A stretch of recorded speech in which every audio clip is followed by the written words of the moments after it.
Hi, YouTube. I am so excited to be joining you once again after my long hiatus of being too scared to edit a bunch of videos that really poorly got recorded.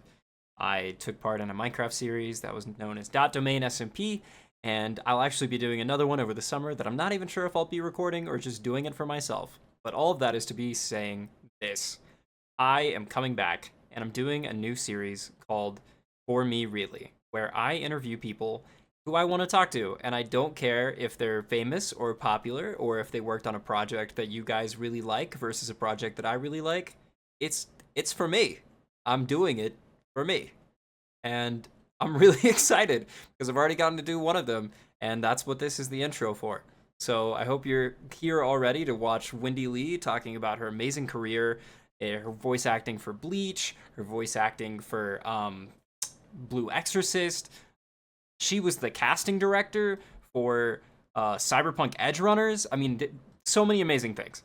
And what a fantastic way to start off my series by interviewing someone who is so interwoven and interconnected with the voice acting world, which is something I really want to look into with this. It's not the only area that I'm going to be interviewing, but it's a big one. And it's something that I personally really care about and really enjoy. I want to get people like Alex Lee on here. I want to get Bryce Papenbrook on here, just a lot of the really cool voice actors who I've grown up watching. Um, I want to talk to them. I want to ask them about what they've done, what they plan on doing, what it's like. You know, maybe I myself will take a dip into voice acting and see what happens. I don't know.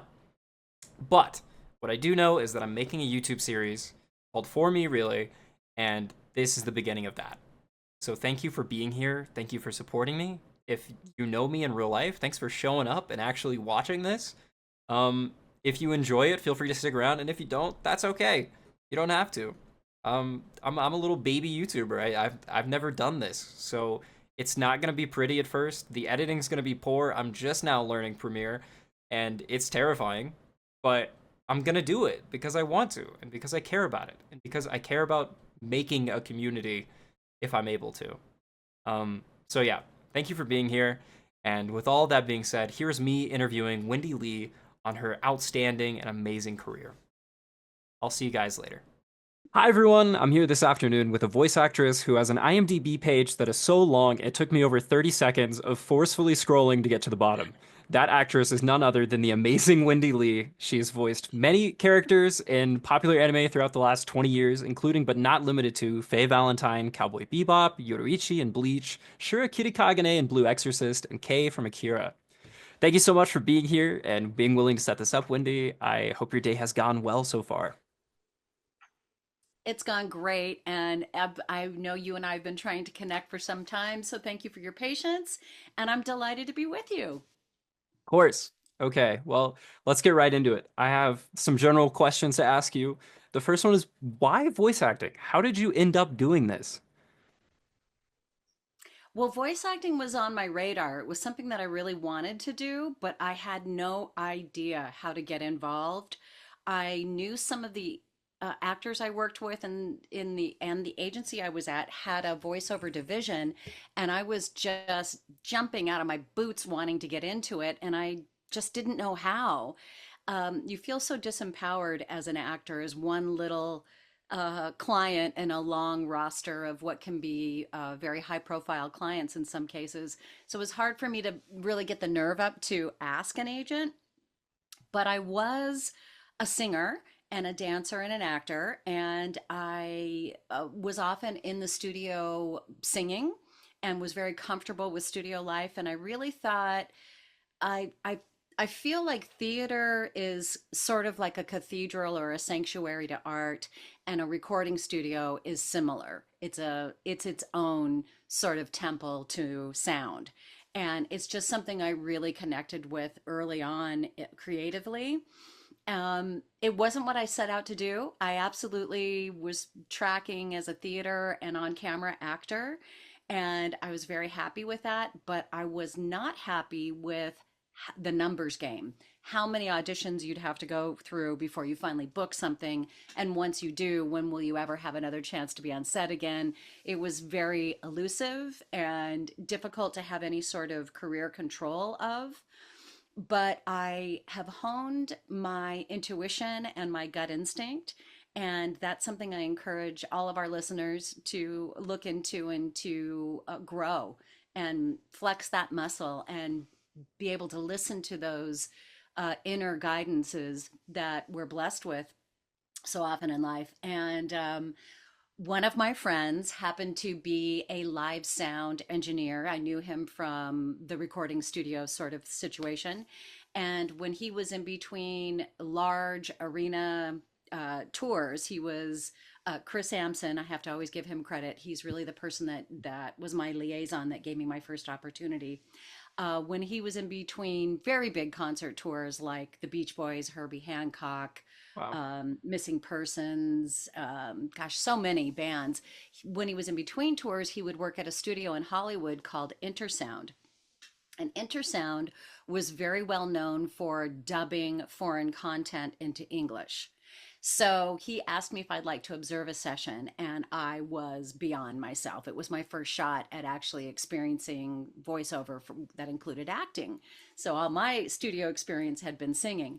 So out of that observation, they said, your friend is an actress. Would she like to audition? And I was just absolutely blown away and beside myself. Float, don't even remember my feet touching the floor going into that booth, and trying my hand at lip sync to picture in an analog format. Now we are completely digital and we use Pro Tools programming and so forth. We use software.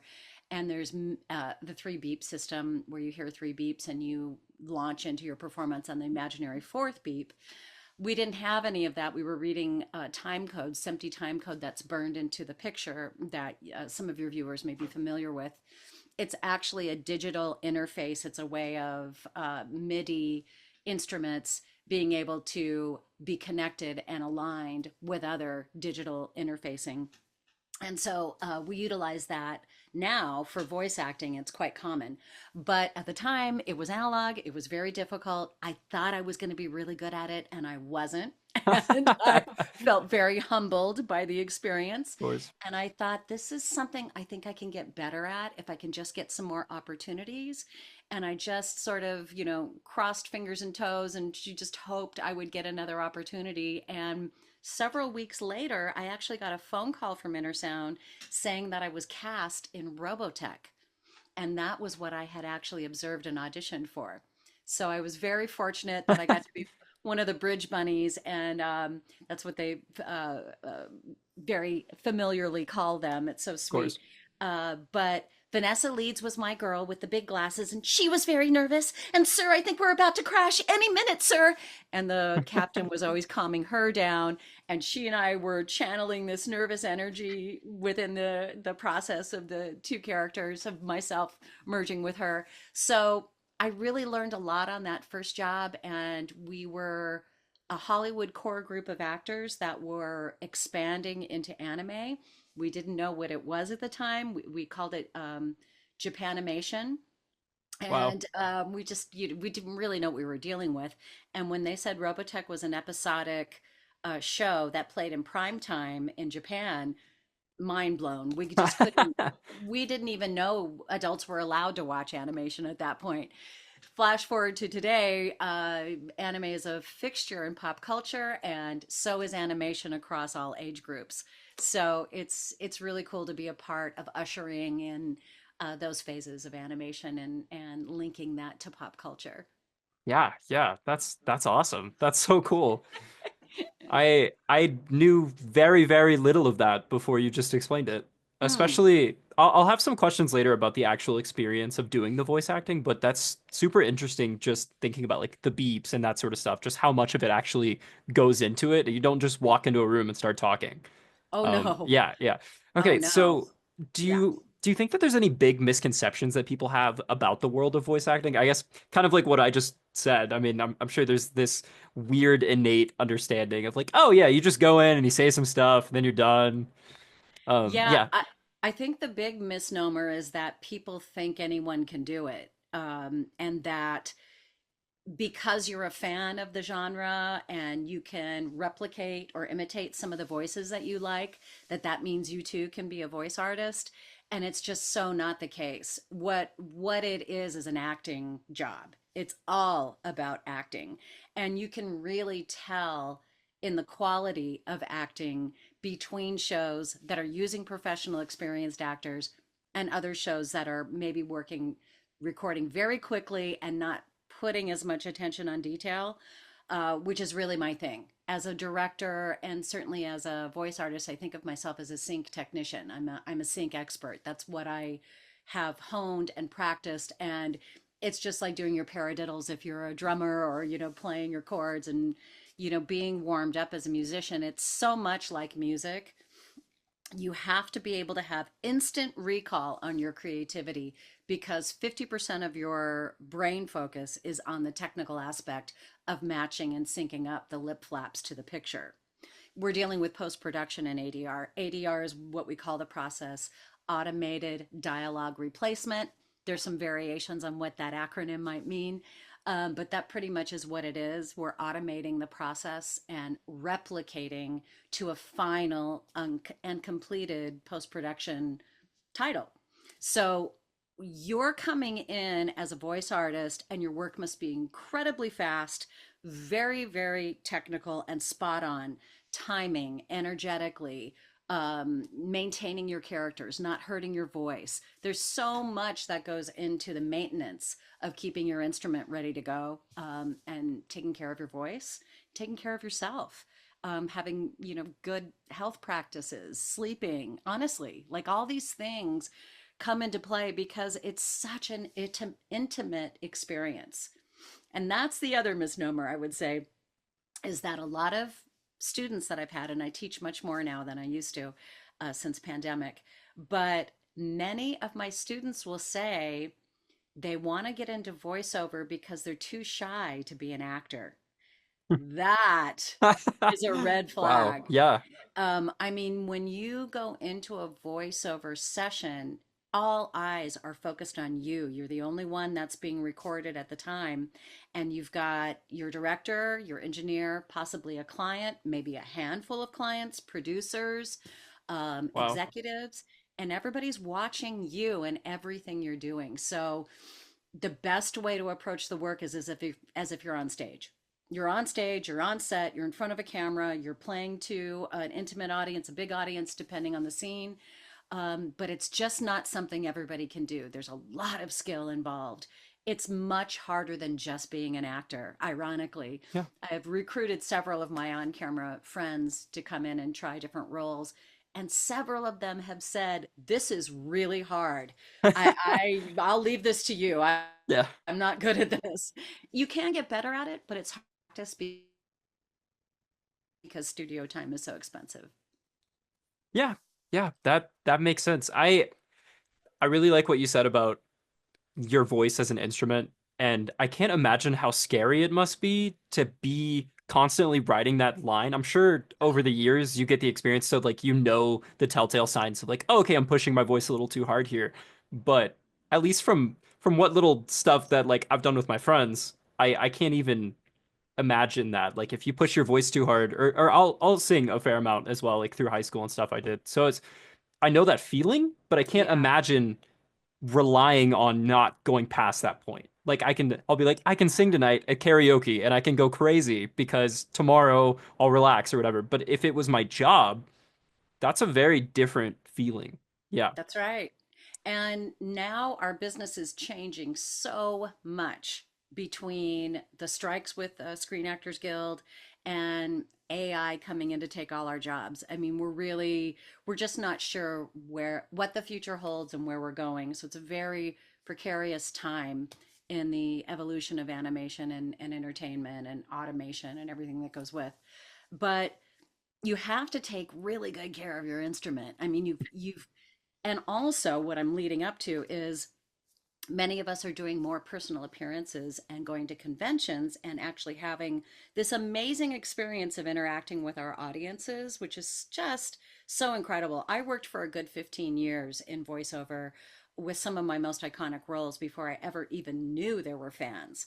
And the first time I was invited to a convention, I said, well, why did they want me to come to the anime convention. Oh, I mean, don't they cosplay? And yeah, I don't what?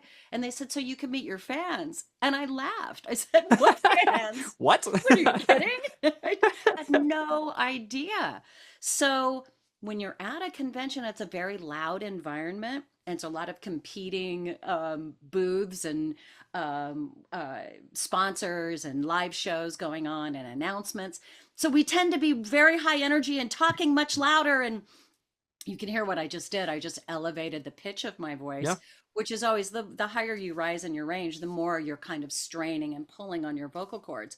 So I have to really watch it. If I'm at a convention on a Saturday and Sunday and I'm going to be working on Monday, I've got to reduce the volume. yeah. And what I will tell my table assistant is to help remind me to be quiet because I have big lungs and I Yeah, can get really loud. But I'll just ask people to come a little closer while I'm signing, and I'll just say, oh, hey, I just need to lower my voice because I'm working tomorrow. And everybody understands and they're really kind about it. that's good. But that's a type of vocal fatigue. But with so many video games that we have with battles and death Yep. screams and attacks and all of the fighting efforts and so forth, those are the things that really take it out on your voice over a period of time, to the point that the union is now requiring that we disclose if we have a vocally stressful character that we're auditioning for, which is so Wow. wonderful because you Yeah. can plan your schedule around it. So if I know Monday and Tuesday I'm doing a little kid's voice, I'm playing something very sweet and tiny, but on Wednesday I'm going to be a badass, and it's going to be tough. I Yeah. know on Thursday I'm not going to schedule something in the morning. I'm going to give myself recovery time, and then your family and your loved ones and your partner get to know this cycle and know when, oh, you're on vocal rest, and there's a lot of sign language, and yeah, okay, I'll just keep it really mellow. So there's that. um, and then there's also knowing how long you can maintain a character. I played Yahiko of the Kami Kashin style on Samurai X, which went on to be called Kenshin, I believe. And that character he's so determined to be a fighter and a samurai that he wants to keep up with his peers, and he's the little guy. So it was grating on my cords. You could hear right where I Yeah. place it. It's almost like a Yeah. motorcycle. Yeah. So, and it's right in the mid, and that's one of the ways we maintain and remember our voices, is sort of where the placement is in the voice box and throat and so forth, even in your soft palate, all of that. So I had to learn quickly, I can't do 4 hours of that voice. And I was used to working 4 hour sessions, which is kind of the max for a voice artist. Okay. You may do a 4 hour session on one show in the morning, take a break, and then do another 4 hour, but that's very demanding. Ideally, you're doing 2 to 4 hours in a day, which once again tells you you can only earn so much money, as your instrument will only let you work so much. Right. Um, but we always push it at times. Work is cyclical. It will all happen at once from every single studio, and it will all go away at once. It's the strangest thing. Yeah. It's got to be kind of So scary it can be at very times. scary. Yeah. There is zero job security. This is not a industry for people who like job security, who like to be people who like to know that they can pay their mortgage and Right. rent and eat. Not the business for you. Truly, you Not for them. need, no, honestly, you need a first profession to support your acting. I certainly worked a million different jobs. My first 5, 10, even 15 years of being a voice artist. They were all within my industry. That was my choice. I was able to dance, choreograph, teach, adapt scripts, casting, and I went into directing, which was a huge part of my career. It has been the focus of my career the last 15 years, I would say. It's kind of come to a screeching halt because things are so different, and lots of the work in Los Angeles has moved to Crunchyroll in Texas. So we're not getting as many shows as we used to. It's kind of Right. consolidating that way. And there are these trends in our business. So you always need to have another way to support yourself as an actor, certainly as a voice artist. It's just a time of uncertainty. And I have been through several of them, but this one might be the most serious one that we're facing currently. Yeah. Yeah. Okay. On a lighter note, do you prefer dubbing projects to projects where you have full freedom with the lines or Oh my gosh. When you can do prelay or original animation yeah. and you get to just come in, usually you're with a cast. So different. With ADR, it's one person at a time. It's much more like music.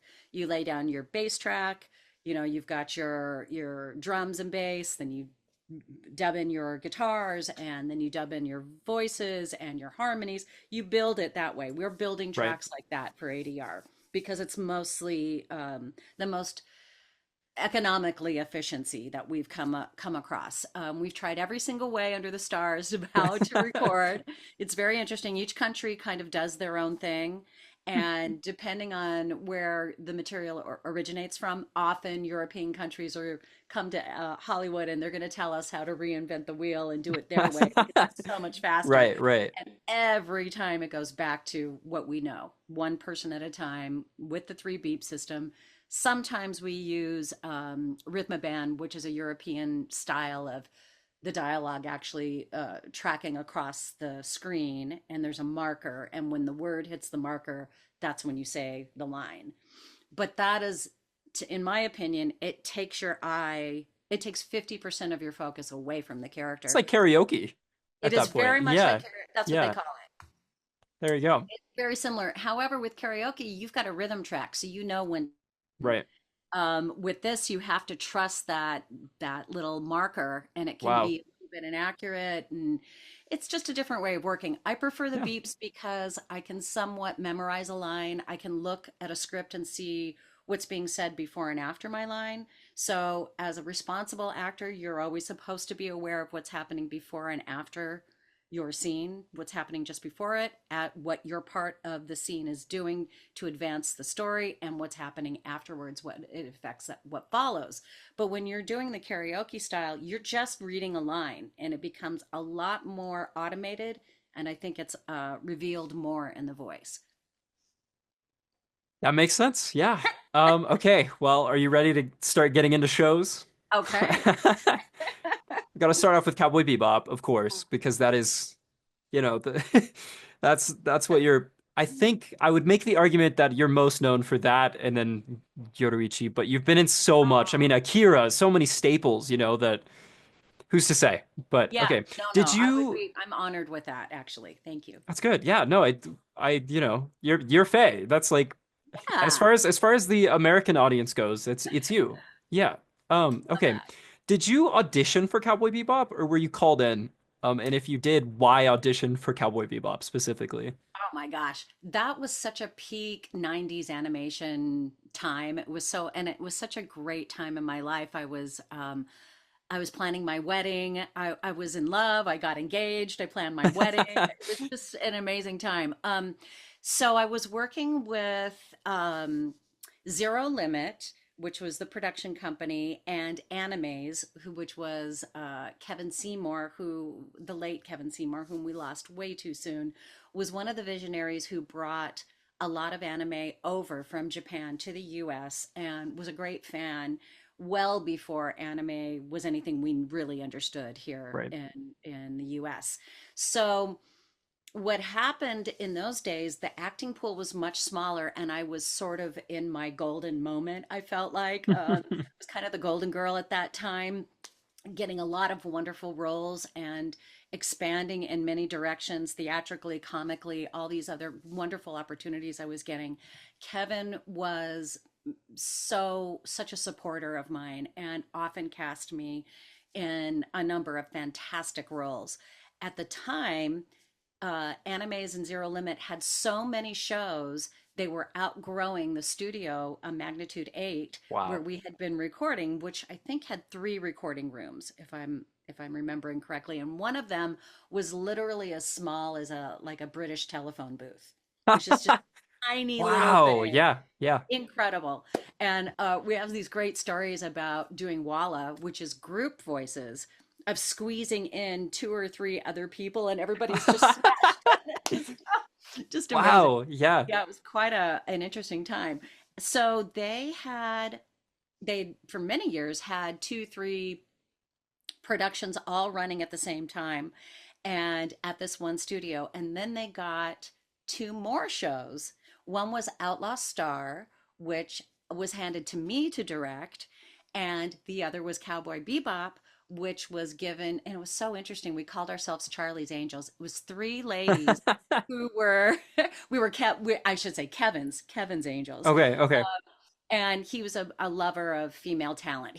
On a side note, he was especially appreciative of female rockers, and there weren't that okay. many. Yeah, Then now things have really changed for women. It's right. so exciting. But uh, Cowboy Bebop was the other show, and then Bridget Hoffman had a show going on as well at the time, and I'm not sure which one it is. It may have been Mysterious Play, which is also known as Fushugi Yugi.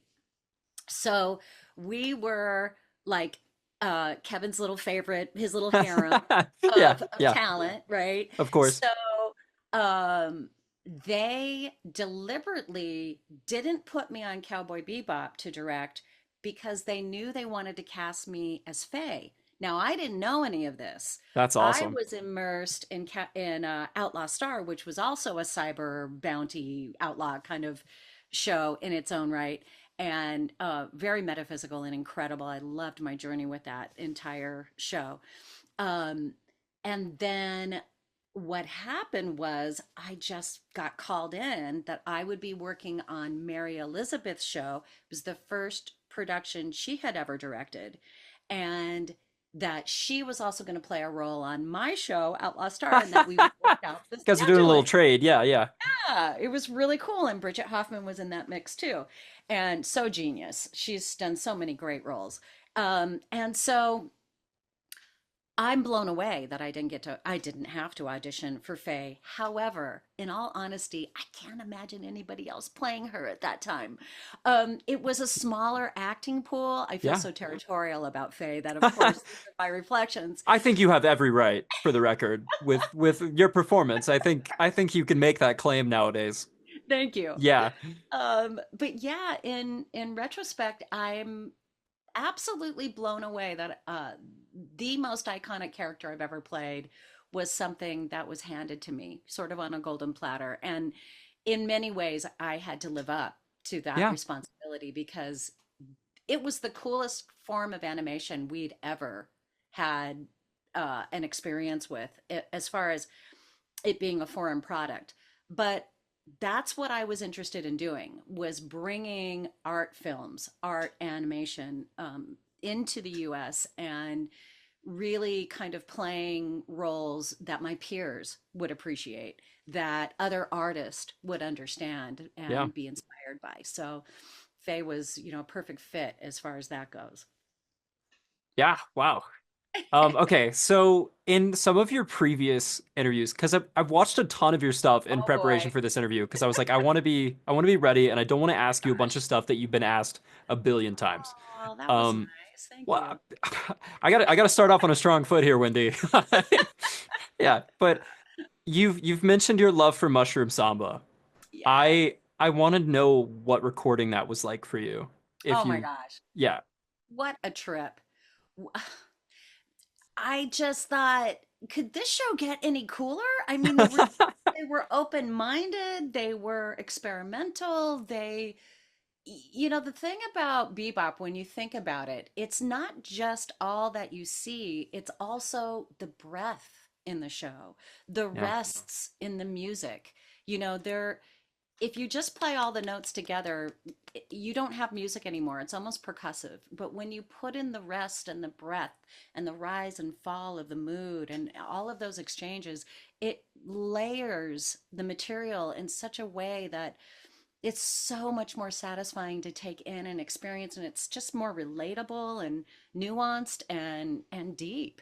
And when they went there, I was just like, what's Faye gonna do? Well, she had her whole experience, right, right, yeah, um, and it's so cool because Japan is so afraid of mind altering experiences. hmm And I wish that they weren't, because there are fantastic things, applications for psychotropic and psychedelic experiences. And I have friends in England who are working with, I think it's at Cambridge, are working on these, I'm going to say it wrong, DMT or something like that. Okay. Yeah, yeah, yeah. Yeah, yeah. Yeah, you're right. For post PTSD, Hmm. for treating other Medical traumas. usage. Yeah. Medical usage straight up, and they're folding in other basically plant medicines Hmm. into the mix to really, and they're getting great results. And they're doing this long-term research so it can be replicated and they can be advanced in other countries as well. Nonetheless, I'm such a huge advocate of personal growth that that sort of exploration doesn't frighten me at all. I think, 100%. yeah, I don't think it's about like, as far as mushrooms go, that is not a party drug. That is a Yeah. blast open your heart chakra and cry a bunch and Yeah. feel Find some yourself. It's a find feelings. yourself drug. Yeah. Yeah, You 100%. know, I mean, I'm in and Colorado, so I'm a little biased as well with that, but I agree. but is it a drug? I don't think it's a drug. It's a plant. That's You the know, question. however, we need our rainforest. We need the Amazon to Yeah. discover other plant medicines that can actually, cure so many things that we haven't even discovered yet. So, as far as cures go, but nonetheless, Japan being so afraid of mind altering experiences and taking this on just tells you how strongly the influence of Western culture was on Watanabe and the team. Yeah. And I just saw it as being incredibly open minded, and they left out the judgment. They sort of left it up to the viewer to take what you will from their experiences. Yeah. It was very like living, I think, is how I would describe like Bebop in general. It seemed like it was alive. Um, and you can kind of feel that when you watch it. Speaking of feeling that when you watch it, hopefully you felt great when you watched this video. And thank you so much for being here. Thank you so much for giving me your time of day, your whole 30 minutes of your life. I appreciate that. If you enjoyed it a whole lot, feel free to subscribe. There's gonna be. Hey guys, I just edited this. I said the F word many times, and I think. No, I think I. Hmm. No kid's gonna watch this. No kid has the attention span to watch this. It's okay if I say. Hey guys, speaking of feeling something, I hope that you felt something when you watched this video, and I hope that it was good. Thank you for watching. Please subscribe if you enjoy it, and if you don't and you're never gonna use your YouTube channel again, please subscribe. Please. Help a guy out, you know? I'm just getting started. Give me that step up, that extra level of trust. You know, this is gonna be a good channel. You're gonna want to see what I'm putting out. You know, and you're gonna be real sad if you don't. You're gonna be, ooh, it's gonna hit you like a truck. Watch out. Let's see. I'm gonna name a day that it's gonna suck. April 23rd. If you don't subscribe and you did enjoy this content, April 23rd. Watch out. It's gonna suck. It's you're gonna ooh, you're gonna hate it. Yeah. So prepare for that if you're not gonna hit the button. And if you are, thank you. Thank you so much. I really appreciate it. Thank you so much for being here for me and for giving me that part of your day and your attention in the future. I appreciate that. And I appreciate you. And you know what? You're special. You're special and awesome. Anyways, thank you guys for sitting around this long, watching me yap, and watching Wendy provide very actually good quality content on my behalf. So thanks for being here. I appreciate it. Part 2 is soon to come. I am sending these bit by bit to her to make sure that she is okay with me putting them out. I don't want anything to go forward that she's not okay with being public. So if it's a little bit before part 2 and it's not already out right now, wait a week, come back, subscribe, hit the bell. I think the bell tells you. I don't know. YouTube's been really weird lately, so I have no idea what they do. Anyways, thank you guys for being here, and I will see you next time.